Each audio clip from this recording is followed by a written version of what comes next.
The recent vote in the U.S. Congress on the Claims Act, which calls for bilateral negotiations with China on compensation for COVID-19, is a joke.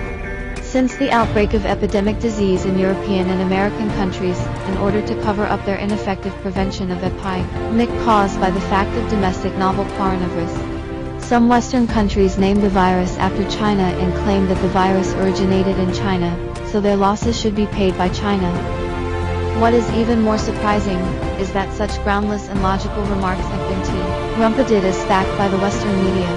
If the West wants to pass the buck, it must back up its lies. So the United States and Canada and other Western countries had up their claim theory, laboratory leak theory, and so on. What is more incredible is that the then US President Trump even tried to unite many countries to put pressure on China, in an attempt to make China pay all countries $10 trillion, and claimed that all countries should not pay China's debts, compensation for the losses caused to their countries by the epidemic. To this day, the U.S. continues to propagate what they believe to be the facts, and Biden acted on the previous claims when he became U.S. president.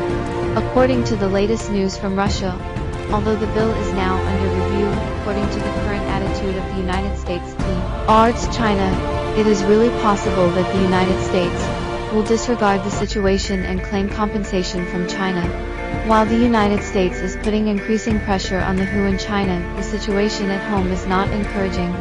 At last count, more than 33 million cases have been recorded in the United States, although the country is continuing to vaccinate to try to contain the outbreak.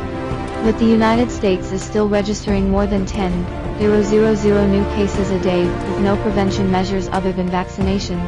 In order to avoid a new outbreak of COVID-19 the United States, Fauci, an American expert, also called on Americans to be vaccinated as soon as possible.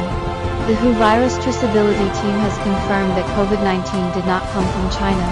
We hope that some US politicians will focus more on fighting the epidemic, do something practical for their own people, and avoid the return of COVID-19. Otherwise, the anger of the people will be the last straw in America's fortunes.